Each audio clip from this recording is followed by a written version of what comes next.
5, 4.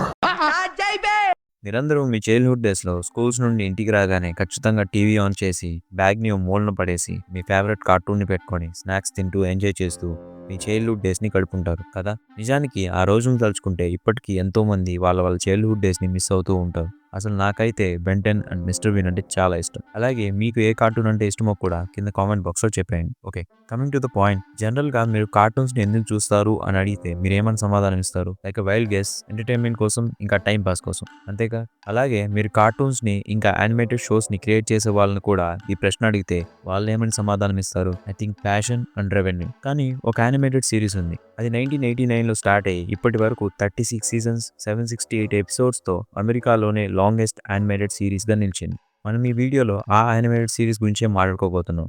అదే the Simpsons. మనకి animated series అనగానే ముందుగా Naruto, one piece, Jujutsu Kaisen లాంటి ఎన్నో సిరీస్ గుర్తొస్తాయి. కానీ అవన్నిటిని పక్కన పెట్టి మరి సింప్సన్స్ పైన ఎందుకు వీడియో చేస్తున్నామో అనే డౌట్ మీకు రావచ్చు. దానికి ఒక బలమైన రీజన్ ఉంది. నాకు తెలిసి సింప్సన్స్‌కి ఉన్నంత క్రేజ్ వేరే ఏ యానిమేటెడ్ సీరీస్‌కి ఉండదు. సింప్సన్స్ అంతలా హిట్ అవ్వడానికి దానిలో ఉన్న interesting characters and comedy scenes A main reason అని చెప్పొచ్చు. సింప్సన్స్‌లో అమెరికా యొక్క పాలిటిక్స్ ఇంకా లైఫ్ స్టైల్‌ని సాటైరికల్ వేలో ఎంతో బాగా చూపించారు. 1987లో మ్యాట్ గ్రోయినింగ్ అనే కార్టూనిస్ట్ సింప్సన్స్‌ని క్రియేట్ చేశాడు. మొదట్లో సింప్సన్స్ ద ట్రేసీ ఉల్మెన్ అనే షోలో షార్ట్ ఫామ్ యానిమేటెడ్ సిరీస్‌గా అపియరెన్స్ ఇచ్చింది. అంటే 1987 వరకు సింప్సన్స్ ఆ షోలో అప్పుడప్పుడు అపీర్ అవుతూ ఉండేది. కానీ చాలామంది సింప్సన్స్ ఫ్యామిలీకి చాలా అట్రాక్ట్ అయ్యారు. సింప్సన్స్‌కి వచ్చిన పాపులారిటీకి క్రియేటర్స్ దానికి ఒక ఫుల్ లెంగ్త్ టీవీ సిరీస్‌గా డెవలప్ చేసి డిసెంబర్ 17, 1989 నుండి ఫాక్స్ టీవీలో టెలికాస్ట్ చేయడం మొదలుపెట్టారు. టెలికాస్ట్ చేసిన మొదట్లోనే మిక్స్డ్ రియాక్షన్స్‌తో సింప్సన్స్ ఒక హ్యూజ్ హిట్ అయింది. ఎంతోమంది షో యొక్క రైటింగ్‌ని ఇంకా ప్రెజెంటేషన్‌ని పొగిడారు. కానీ కొంతమంది ఈ షో చిన్నపిల్లలు చూడడానికి వీలుగా ఉండదు, అలానే ఈ షోలో ఫ్యామిలీని మిస్‌లీడ్ చేసే ఎలిమెంట్స్ చాలా పుష్కలంగా ఉన్నాయని చెప్పారు. అంతెందుకు 1992లో యూఎస్‌కి ప్రెసిడెంట్ అయిన జార్జ్ బుష్ కూడా అమెరికన్ ఫ్యామిలీ సింప్సన్స్ ఫ్యామిలీ లాగా ఉండకూడదు అని అన్నాడంటే మీరే అర్థం చేసుకోవచ్చు. Going to keep on trying to strengthen the American family to make American families a lot more like the Waltons and a lot less like the Simpsons.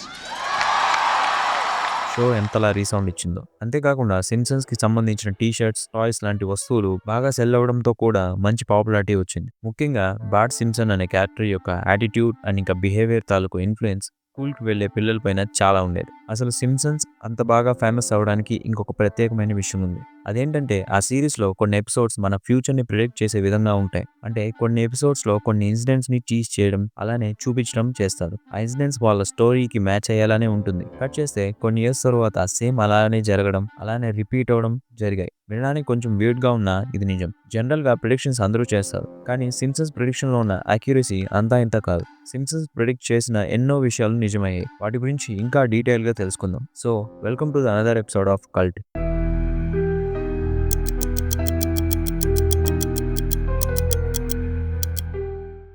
Simpson's సిరీస్‌లో చాలా shocking predictions ఉన్నాయి. కొన్ని వినడానికి కోయిన్సిడెన్స్‌లా అనిపించొచ్చు, కానీ కొన్ని ఎంత యాక్యురేట్‌గా మ్యాచ్ అయ్యాయో చూస్తే మనం ఖచ్చితంగా షాక్ అవ్వాల్సిందే. 2017లో వచ్చిన ద సర్ఫ్సన్స్ ఎపిసోడ్‌లో సింప్సన్స్‌లోని క్యారెక్టర్స్ స్ప్రింగ్‌ఫీల్డియా అనే ఆల్టర్నేట్ ఫ్యాంటసీ యూనివర్స్‌లోకి వెళ్ళిపోతారు. ఈ ఎపిసోడ్‌లో అప్పటికే వరల్డ్ వైడ్ ఫేమస్ అయిన గేమ్ ఆఫ్ థ్రోన్స్‌ని ప్యారడీ చేసి ఒక డ్రాగన్ ఏదో విలేజ్‌ని డిస్ట్రాయ్ చేస్తోంది అని చూపించారు. కరెక్ట్‌గా 2 ఇయర్స్ తర్వాత అంటే 2019లో గేమ్ ఆఫ్ థ్రోన్స్ ఫైనల్ సీజన్‌లో డెనేరిస్ టార్గేరియన్ ఒక డ్రాగన్‌ని రైడ్ చేస్తూ కింగ్స్ ల్యాండింగ్ అనే ప్లేస్ ని కంప్లీట్ గా బర్న్ చేసింది. ఆ ఎపిసోడ్ ని చూసిన ఫ్యాన్స్ ఏమన్నారో మీకు అందరికి బాగా తెలుసు.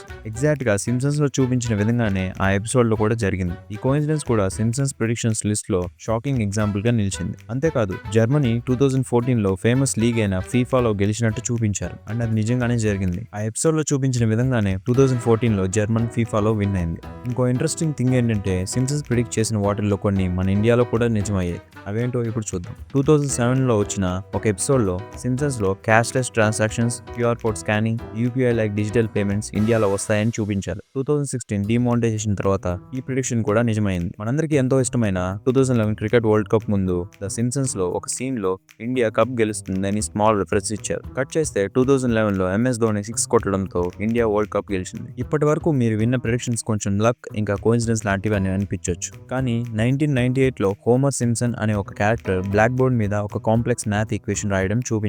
ఆ equation Higgs boson the God particle ని ఎగ్జాక్ట్ గా డిస్క్రైబ్ చేస్తుంది. 2012లో సెన్ సైంటిస్ట్ హిగ్స్ బోసన్ ని డిస్కవర్ చేశారు. అసలు ఈ విషయానికి సైంటిస్ట్ కూడా షాక్ అయ్యారు. సింప్సన్స్ రైటర్స్ 2000లోనే ఎలా హిగ్స్ బోసన్ ఈక్వేషన్ ని ప్రిడిక్ట్ చేశారో అని. ఎందుకంటే ఇది పాలిటిక్స్ కాదు అండ్ ఇంకా స్పోర్ట్స్ కాదు, ఇది సైన్స్. దీంట్లో ప్రతి ఒక్క లెటర్ అండ్ ఇంకా కాన్స్టెంట్ కరెక్ట్ గా ఉండాలి. ఆ ఎపిసోడ్ లో చూపించిన విధంగానే ఈక్వేషన్ ఎగ్జాక్ట్ గా గాడ్ పాలిటికల్ ని డిస్క్రైబ్ చేస్తుంది. ఇవే కాదు, smart watches and video calls గురించి 1995 లో చూపించారు. కట్ చేస్తే 2014 లో యాపిల్ వాచ్ వచ్చింది. 1993 లో జపాన్ నుండి ఒక వైరస్ వరల్డ్ మొత్తం స్ప్రెడ్ అయ్యి పాండమిక్ వచ్చినట్టు చూపించారు. 2020 లో కోవిడ్-19 వల్ల ఏం జరిగిందో మీకు అందరికి బాగా తెలుసు. లేడీ గాగా ఒక ఎపిసోడ్ లో అపీర్ అవుతుంది. 2010 లో ఎగ్జాక్ట్ స్టేడియం ఎంట్రన్స్ అలానే డ్రెస్ కూడా మ్యాచ్ అయింది. అండ్ డిజ్నీ ఫాక్స్ ని బై చేయడం కూడా జరిగింది. ఎప్పుడైతే సిమ్సన్ ఫ్యూచర్ ని ప్రిడిక్ట్ చేస్తుంది అని అందరూ మాట్లాడుకోవడం స్టార్ట్ చేశారో, కొంతమంది దీన్ని యూస్ చేసుకొని మిస్ఇన్ఫర్మేషన్ స్ప్రెడ్ చేయడం మొదలు పెట్టారు. అదేంటంటే ఈ వీడియోలో సిమ్సన్ డొనాల్డ్ ట్రంప్ ప్రెసిడెన్సీని 2002 లోనే ప్రిడిక్ట్ చేసింది అని చెప్పి 2015 ఆగస్ట్ లో ఆన్లైన్ లో అపీర్ అయింది. యాక్చువల్ గా అయితే ఇది జరిగింది 2002 లో కాదు.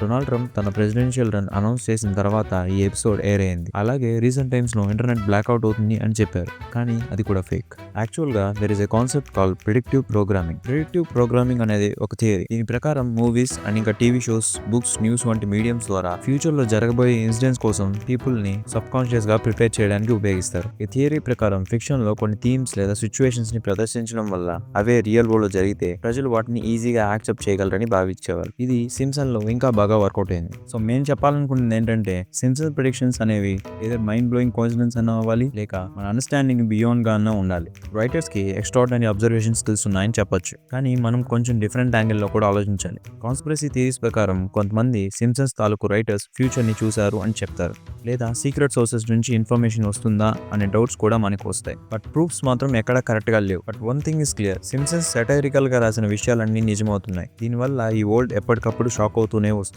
ఫ్యూచర్ లో ఇంకా ఈ ప్రిడిక్షన్స్ ట్రూ అవుతాయో చూడాలి, కానీ అప్పటి వరకు సిమ్సన్స్ యొక్క ప్రిడిక్షన్స్ మాత్రం మిస్టరీగానే ఉండిపోతాయి. ఈ మ్యాటర్ మీద మీ ఒపీనియన్ ఏంటో కింద కామెంట్ చేయండి. Listen to ship, the USS Float and Shoot.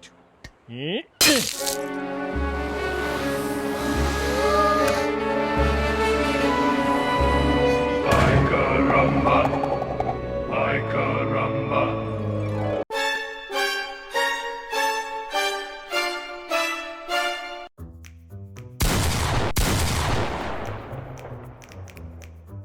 So next వీడియోలో కలుసుకుందాం.